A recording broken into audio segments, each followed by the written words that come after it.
चलिए बढ़ते हैं आगे और बात करते हैं बाजार की। बाजार ने लगातार तीसरे कारोबारी दिन नया शिखर बनाया है। निफ्टी और सेंसेक्स रिकॉर्ड ऊंचाई पर बंद हुए हैं। मेटल और ऑटो शेयर में जोरदार तेजी दिखाई दी। बाजार में आज दिन भर क्या हलचल रही और कल के लिए क्या ट्रिगर होंगे, बता रहे हैं हमारे सहयोगी डिम्पी कालरा।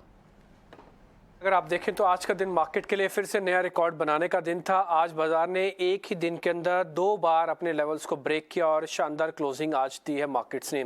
अगर आप वैसे देख रहे हैं तो एडवांस डिक्लाइन भी आप बेहतर देख रहे होंगे। 1200 शेयर एडवांसेस के अंदर थे, डिक्लाइंस थे 750।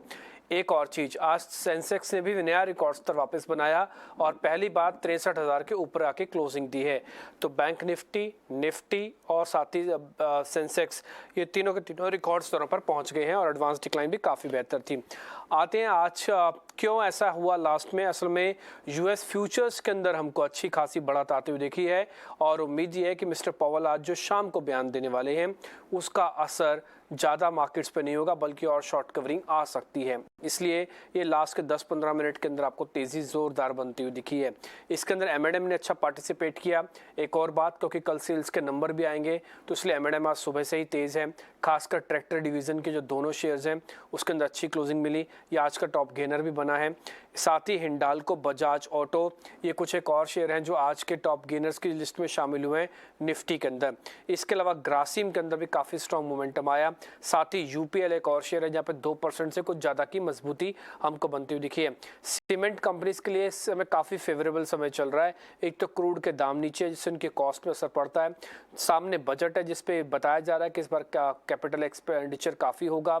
और तीसरी इंपॉर्टेंट बात यह है कि इनके जो इंफ्रा की एक्टिविटीज़ हैं, जो गवर्नमेंट का अपनी स्पेंडिंग है, वो भी काफ़ी बड़ी है। तो सीमेंट कंपनीज के लिए इस समय दिन काफ़ी बेहतर होते दिख रहे हैं। आगे बढ़ते हैं, लूजर्स की कैटेगरी पे आते हैं। तो आज बाजार में जो कमज़ोर कैंडिडेट थे उसमें इंडसन, SBI, एक सरकारी बैंक है SBI, इसके अंदर थोड़ा प्रेशर देखने को मिला। इसके अलावा निजी बैंक आज चल रहे थे, खासकर HDFC। ITC, SCL टेक के अंदर भी हल्की हल्की मुनाफा वसूली हुई है और ये शेयर बकायदा 1% नीचे जाके बंद हुए हैं। आते हैं छोटे मझोले शेयर्स की कैटेगरी में। अगर आज देखें, जब सुबह दिन में थोड़ा कोरिलेशन अलग किस्म का बन रहा था, तब मिड कैप और स्मॉल कैप शेयर्स की आज गति फिर भी बनी रही और FIs की होल्डिंग काफ़ी स्ट्रांग है। विक्स नीचे है, लिक्विडिटी काफ़ी है, इसलिए चर्न होके आज मिड कैप के शेयर्स काफ़ी जोरदार चले हैं। आज आप देख पा रहे हैं जो ज़्यादातर शेयर आपको अपनी स्क्रीन पर दिख रहे होंगे, 6 से 8-9% तक की तेज़ी इनमें बनी है। इसमें महिंद्रा लॉजिस्टिक है, वरुण बेवरेजेस है, शादी ब्याह का सीजन खुल गया तो गो फैशन भी अच्छा चल रहा है और श्रीराम ट्रांसपोर्ट की आज रिकॉर्ड डेट थी सिटी यूनियन के साथ इनके मर्जर को लेकर, इसलिए दोनों ही शेयर्स काफ़ी जोरदार तरीके से चले। लूजर्स की कैटेगरी में रेलवे काउंटर्स में कुछ प्रॉफिट बुकिंग हुई है, जैसे IRFC।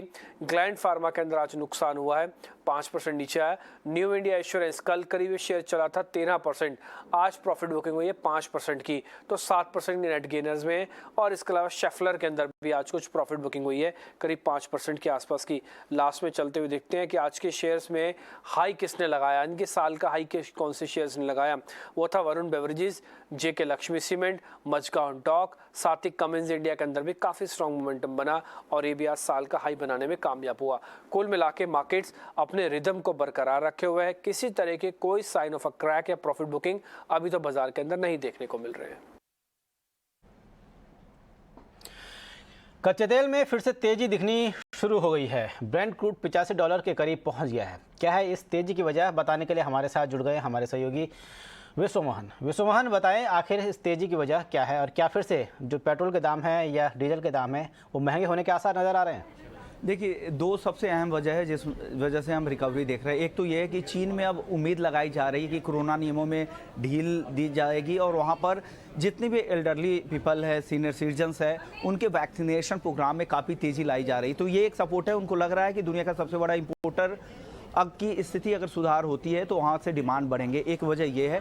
दूसरा, US का जो इन्वेंट्री है वो लगातार कम हो रहा है। एक वजह ये भी हम कह सकते हैं क्योंकि OPEC प्लस के कई सारे मेंबर्स ऐसे हैं जो अक्टूबर में उनका फैसला हुआ था कि रोजाना वो 2 लाख बैरल रोजाना उत्पादन वो कम करेंगे और नवंबर से उसे जारी किया था। उसी पॉलिसी को हो सकता है कि ये 4 दिसंबर की बैठक में भी बरकरार रखे, यानी कोई पॉलिसी में बदलाव नहीं होगा, एज इट इज उसको जारी रखेंगे। तो ये भी एक सपोर्टिव फैक्टर है। एक फैक्टर ये भी एक बड़ा फैक्टर है कि जो G7 देश है वो रूस के क्रूड पर 65 से 70 बैरल का ये डॉलर प्रति बैरल का ये प्राइस कैप लगाना चाह रहे हैं। तो वो प्राइस कैप रूस पर कोई भी असर नहीं डालेगा, क्योंकि ऑलरेडी वो मार्केट में इसी रेट पर सप्लाई कर रहे हैं। तो इससे सप्लाई को लेकर कोई इसमें बड़े बदलाव की चिंता नहीं। तो तमाम दोनों तरह के फैक्टर्स हैं, और इस बीच में सबसे ज़्यादा ध्यान यूएस के फॉलिंग इन्वेंट्री पर बाजार की नज़र है। इस वजह से क्रूड में तेजी दिख रही है।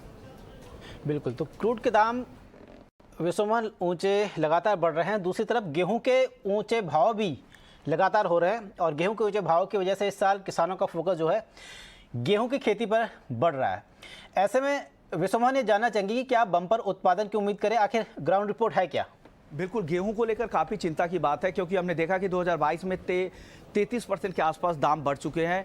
29,000 प्रति टन का भाव आ चुका है, जबकि 2125 रुपये एमएसपी, तो एमएसपी से काफ़ी ऊपर भाव है। और 2022 के जो शुरुआती सीजन में ही मौसम की वजह से हमने देखा था कि उत्पादन इस साल काफ़ी सरकार के अनुमान से भी काफ़ी कम रहा था। लेकिन ऊंचे भाव की वजह से किसानों की दिलचस्पी इस पर काफ़ी ज़्यादा है, खास करके गुजरात, राजस्थान, एमपी और बिहार जैसे कुछ ऐसे पॉकेट्स है जहां पर किसानों का फोकस इस बार ज़्यादा है। हालांकि हरियाणा, पंजाब और यूपी जो ट्रेडिशनल राज्य हैं गेहूं की खेती के लिए, वहां पर किसानों ने बहुत ज़्यादा अपनी सोइंग नहीं बढ़ाई है। लेकिन कुछ राज्यों में काफ़ी बड़े हैं, राजस्थान, गुजरात जैसे राज्यों में, तो उसका फ़ायदा मिलेगा। और मौसम ने अगर साथ दिया, अनुकूल रहा मौसम, तो डेफिनेटली इस साल बम्पर उत्पादन ही नहीं, रिकॉर्ड उत्पादन का भी अनुमान लगाया जा रहा है। और उम्मीद की जा रही है जो डेफिसिट गेहूं को लेकर चिंता बनी हुई थी और एक्सपोर्ट पर पाबंदी लगाई गई थी, वो तमाम चिंता है हो सकता है कि 2023 की शुरुआती महीने में खत्म होती दिखे। जी शुक्रिया विश्वमोहन इन तमाम जानकारी के लिए। तो अगर मौसम मेहरबान रहा तो गेहूं की बम्पर पैदावार हो सकती है। चलिए, शुक्रिया विश्वमोहन। अब बढ़ते हैं आगे और बात करते हैं डिजिटल करेंसी की। डिजिटल करेंसी रिटेल सीबीडीसी के पायलट लॉन्च को लेकर इटनाव स्वदेश की जो खबर थी उस पर मुहर लग गई है, और आखिरकार आरबीआई ने 1 दिसंबर यानी कल से रिटेल सीबीडीसी का पायलट लॉन्च करने का फैसला किया है। पायलट लॉन्च के नतीजों के एनालिसिस और कमियों को दूर करने के बाद सीबीडीसी इसको पूरी तरह से बाजार में उतारा जाएगा। इस खबर पर पूरी जानकारी के लिए चलते हैं इटनाव स्वदेश संवाददाता अंकुर मिश्रा के पास। अंकुर, बताएं। जी हाँ, डिजिटल करेंसी को लेके काफ़ी सवाल हैं कि आखिर ये यूज़ कैसे होगा, किस तरीके से आप और हम इसको इस्तेमाल कर सकते हैं। तो इस पर हमने फिर ये कोशिश की कि आपके जो सवाल हैं उनको एक एक करके पूछा जाए और उस तरीके से हम एक एक करके समझा सकते हैं दर्शकों को। तो सबसे पहला सवाल यही कि आखिर इसका मकसद क्या है। तो ये बैंक नोट की तरह काम करेगा, बस फ़र्क ये होगा कि आपके ये वॉलेट की जगह आपके मोबाइल या किसी इलेक्ट्रॉनिक फॉर्म में आप अपने रुपए को यानी कि करेंसी को स्टोर कर पाएंगे। अब इसका मकसद सिर्फ इतना है कि एक और विकल्प मुहैया कराना। आपके पास ऑलरेडी कई सारे आयाम हैं डिजिटल ट्रांसफर्स करने के, तो एक और विकल्प होगा सीबीडीसी यानी कि अपना स्वदेशी ई रुपया। अब इसके अलावा हमने और भी कुछ सवाल समझने की कोशिश की। तो डिजिटल करेंसी ये बाकी जो करेंसीज हैं उनसे अलग क्या है, किस तरीके से अगर आप बाकी ट्रांजैक्शन करते हैं तो उससे अलग है या किसी अलग फॉर्म में होगा? जी नहीं, कोई भी फर्क नहीं है, दोनों ही एक जैसे हैं। जैसे आपके बैंक अकाउंट में पैसे हैं वैसे ही ये डिजिटल करेंसी है, जिस तरीके से आपके वॉलेट में कैश है वैसे ही ये डिजिटल करेंसी होगी। इसके अलावा एक और सवाल हमने आगे ये भी समझने की कोशिश की कि इसके बदले में क्या आप कैश पा सकते हैं? बिल्कुल पा सकते हैं, जो कि आरबीआई स्पॉन्सर्ड बैंक होंगे उसके जगह आप खाते खोलेंगे और वहां पर आप चाहें तो इसके बदले कैश और कैश के बदले सीबीडीसी, दोनों ही पॉसिबिलिटीज बिल्कुल हो सकती हैं। अगली स्लाइड में हम और कुछ सवाल लेने की कोशिश करते हैं। तो इसमें किस तरीके का लेन देन हो सकता है? तो यहाँ पर हर तरीके का ट्रांजैक्शन जो अभी आप कर पाते हैं, माने कि यूपीआई है, जो आप ट्रांसफर्स कर सकते हैं, वो सारे ट्रांजैक्शंस यहाँ पर हो सकते हैं। ये सारे सिस्टम से, बैंकिंग नेटवर्क से इंटरऑपरेबल होगा, तो सारे ट्रांजैक्शंस मुमकिन है, वहां पर किसी भी तरीके का कोई कंफ्यूजन नहीं। अब सबसे बड़े आपके काम की बात यह है कि इस पर ब्याज मिलेगा कि नहीं? जी नहीं, इस पर आपको ब्याज नहीं मिलेगा। उसका कारण यह है कि आप जब भी अपने अकाउंट से पैसा निकालते हैं तो उस पैसे पर आपको कोई ब्याज नहीं मिलता है। इसी तरह की सोच के साथ जो सीबीडीसी है यानी कि ई रुपया है, वहां पर भी बैंक से आपने पैसा विड्रॉ कर लिया है, वो अपने किसी डिजिटल वॉलेट में रखा है, तो किसी भी तरीके के आपको वहां पर कोई ब्याज नहीं मिलने वाला वाला है, ये पूरी तरीके से इंटरेस्ट फ्री रहेगा बैंक्स के लिए। दूसरा सवाल ये इसके अलावा ये भी है कि इसके आखिर फायदे क्या होंगे। नोट सिक्कों को रिप्लेस कर सकता है? जी नहीं। जो आरबीआई का समझना ये है वो किसी भी तरीके का डिस्ट्रप्शन नहीं चाहते हैं, वो सिर्फ एक विकल्प के तौर पे इस पे देखते हैं। इनफैक्ट एक ये भी पॉसिबिलिटी हो सकती है कि अगर मान लीजिए सभी लोगों ने पैसे निकाल कर वो सीबीडीसी में स्टोर कर लिए तो बैंकों की डिपॉजिट पे फर्क पड़ेगा। तो आरबीआई का कहना यही है कि वो किसी भी तरीके से सिस्टम में डिस्ट्रप्शन नहीं चाहते हैं। धीरे धीरे इसको जो इंट्रोड्यूस किया जाएगा मार्केट में ताकि इसका कोई असर ना हो। अब ये कितना सुरक्षित होगा, इसके फायदे सबसे बड़ा यही है कि ये पूरी तरीके से आरबीआई से बैक्ड है, तो जाहिर सी बात है यहाँ पर जो क्रिप्टो करेंसी जैसे दिक्कतें थी वो यहाँ पर नहीं होने वाली है। और दूसरा टोकन बेस्ड करेंसी से मनी ट्रांसफर है, इसमें बहुत ही आसानी होने वाली है। तीसरा एक और इम्पॉर्टेंट फायदा ये है कि जो कैश ट्रांजैक्शन मान लीजिए काफ़ी जो ट्रांजैक्शंस को पूरा करने के लिए कॉस्ट आती है और साथ ही साथ मनी को प्रिंट करने में, उसको ट्रांसपोर्ट करने में जो कॉस्ट आती है उसमें कमी आ सकती है अगर सीबीडीसी का यूसेज बढ़ता है। तो ये सारे फायदे बिल्कुल होने वाले हैं डिजिटल करेंसी से। लेकिन एक बड़ा सवाल जो बार बार सभी के दिमाग में आता है कि आपके पास यूपीआई है, फोन पे है, गूगल पे है, तो इसके बाद सीबीडीसी की जरूरत क्या है? ये आरबीआई सिर्फ एक विकल्प के तौर पर देख रहा है, किसी चीज को रिप्लेस नहीं कर रहा है। जो एग्जिस्टिंग यूपीआई है वो चलता रहेगा, जो आप इंटरनेट बैंकिंग यूज कर रहे हैं वो चलती रहेगी, साथ ही साथ एक विकल्प के तौर पे आपको सीबीडीसी भी दिया जाएगा जो कि बैंकिंग सिस्टम से इंटर ऑपरेबल है और सभी बैंकिंग नेटवर्क से जुड़ा रहेगा। तो इसलिए आरबीआई एक विकल्प के तौर पे, जिस तरीके से सरकार ने ऐलान किया था, ये सीबीडीसी आफ्टर जब इसकी टेस्टिंग खत्म हो जाती है तो बिल्कुल सुचारू रूप से इसको लॉन्च किया जाएगा। शुक्रिया अंकुर, इन तमाम जानकारी के लिए। आपने बताया किस तरह से अब डिजिटल करेंसी मार्केट में आने वाली है, उसके क्या फ़ायदे हैं, कैसे नुकसान है, किस तरह काम करेगी और उसको क्यों ज़रूरत थी। चलिए बढ़ते हैं आगे और बात करते हैं एशिया के सबसे बड़े स्लम धारावी की, जिसको अब अदानी संवारेंगे। अदानी रियल्टी ने डीएलएफ को पीछे छोड़कर धारावी रिडेवलपमेंट का प्रोजेक्ट जीत लिया है। देखिए हमारे संवाददाता अनुराग शाह की धारावी से ये रिपोर्ट। इस समय मैं मौजूद हूं मुंबई के धारावी इलाके में, और धारावी जो लोगों के दिमाग में जिसकी जो छवि है वो एशिया की सबसे बड़ी झोपड़पट्टी के नाम से, जहां पर लाखों लोग रहते हैं, कई सारे कारखाने हैं। एक बार फिर जो धारावी चर्चा में है क्योंकि जो रीडेवलपमेंट प्रोजेक्ट है उसकी जो बिड है वो अदानी रियल्टी के द्वारा 5,000 करोड़ में जीती गई है, फाइनेंशियल बिड। इस बिडिंग के बाद अब महाराष्ट्र सरकार के द्वारा एक एसपीवी तैयार की जाएगी जिसमें प्राइवेट प्लेयर जो होगा उसकी हिस्सेदारी 80% होगी और राज्य सरकार की हिस्सेदारी 20% होगी। ये धारावी का जो रीडेवलपमेंट प्रोजेक्ट है ये चौथी बार वापस चर्चा में है। इससे पहले भी राज्य सरकार ने 3 बार प्रयास किया लेकिन वो सफल नहीं हो पाया, और इस बार उम्मीद की जा रही है कि ये जो रीडेवलपमेंट का प्रयास है वो सफल होगा। करीब 20,000 करोड़ का ये प्रोजेक्ट है धारावी रीडेवलपमेंट का, जहां पर 10 मिलियन स्क्वायर फीट यानी 1 करोड़ स्क्वायर फीट तक का एरिया डेवलप किया जा सकता है। जिस तरह से धारावी के अंदर जो आबादी है करीब 10 लाख की आबादी है, लेकिन जो आखिरी सर्वे हुआ था वहां पर करीब 60,000 परिवार चिन्हित किए गए थे जिनको रीडेवलपमेंट के अंदर अपना आशियाना दिया जाएगा। इसके अलावा करीब 15,000 कॉमर्शियल इस्टेब्लिशमेंट भी है, यानी छोटे छोटे कारखाने, क्योंकि धारावी अपने जो छोटे कारखानों के लिए भी मशहूर है, जहां पर लेदर का कारखाना, बैग बनाने का कारखाना, चूड़ी बनाने के कारखाने भी है, तो उसकी संख्या करीब 15,000 तक है। तो इन सभी जो कमर्शियल इस्टेब्लिशमेंट के जो छोटे कारखाने वाले लोग हैं इनको भी फायदा होगा। इसके अलावा करीब 60,000 परिवारों को भी घर दिया जाएगा रीडेवलपमेंट के बाद। धारावी का इम्पोर्टेंस इसलिए भी है क्योंकि ये मुंबई का जो फाइनेंशियल हब है बीकेसी से भी सटा हुआ है। बेंड्रा कुर्ला कॉम्प्लेक्स जहां पर बड़ी बड़ी कंपनियों के दफ्तर है, वो जो इलाका है वो भी धारावी से जुड़ा हुआ है। तो इसलिए यहाँ की जो प्रॉपर्टी है ये प्राइम लोकेशन की मानी जाती है, और एक बार रीडेवलपमेंट होने के बाद जो लाखों स्क्वायर फीट का जो एरिया होगा वो कमर्शियल दृष्टि से भी काफ़ी महत्वपूर्ण होगा।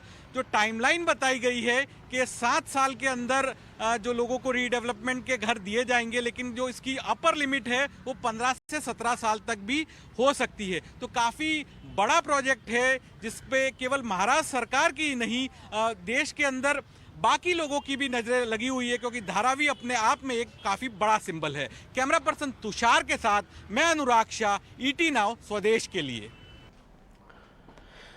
चलिए बढ़ते आगे। SEBI business responsibility and sustainability report का दायरा बढ़ाने पर विचार कर रहा है। ज़्यादा जानकारी के लिए एक बार फिर से चलते हैं अपने सहयोगी अंकुर मिश्रा के पास। अंकुर, बताएं आखिर क्या है सेबी का विचार?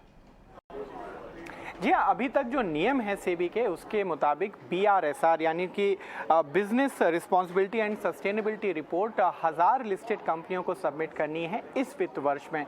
लेकिन हमें जो जानकारी मिली है उसके मुताबिक सेबी इसका दायरा बढ़ाने वाला है। मतलब यही है कि सिर्फ 1000 कंपनियों तक ये सीमित नहीं रहेगा, इसके अलावा भी जो करीब 5000 लिस्टेड कंपनियां हैं उनमें से 1000 के ऊपर ये आंकड़ा छू सकता है। सेबी मैंडेट कर सकता है कि बाकी और स्मॉलर फर्म्स को भी ये रिपोर्ट है वो जारी करनी पड़ेगी। अब यहाँ पर एक कमेटी बनी थी, वर्किंग ग्रुप ने इसमें स्टडी किया है, स्टेक होल्डर्स से कंसल्ट किया है और सजेशन यही आया है कि बजाय इसके कि जो 500 पैरामीटर्स अभी सबमिट करने जाने हैं, सिर्फ 30 पैरामीटर्स रखे जाएं जहाँ पर आसानी से छोटी listed firms compare to bigger firms इसको आसानी से फाइल कर सकें और ये मैंडेट किया जा सकता है एज एंड व्हेन इस पर कंसल्टेशन पूरा हो जाए। अभी करंट स्टेटस ये है कि 180 कंपनियों ने ऑलरेडी BRSR रिपोर्ट को फाइल कर दिया है और बाकी बची हुई करीब 780 फर्म्स को इस पूरे साल में सेबी के नियमों के मुताबिक इनको फाइल करना होगा। सेबी का विचार यही है कि रेगुलेशन सिर्फ नहीं आए बल्कि यहाँ पर उसकी जांच भी की जाए, मतलब कि उसकी ऑडिट भी की जा सके कि आपने जो वादा किया है वो पूरा किया कि नहीं। तो उसके लिए भी एक स्टैंडर्डाइज नॉर्म्स आने वाले हैं ESG रेटिंग्स के लिए और ऑडिट के लिए। साथ ही साथ सेबी ने सूत्रों ने हमें ये भी बताया है कि जब भी कोई ये रिकमेंडेशन आएंगी वो ड्यू कंसल्टेशन के बाद ही आएंगे।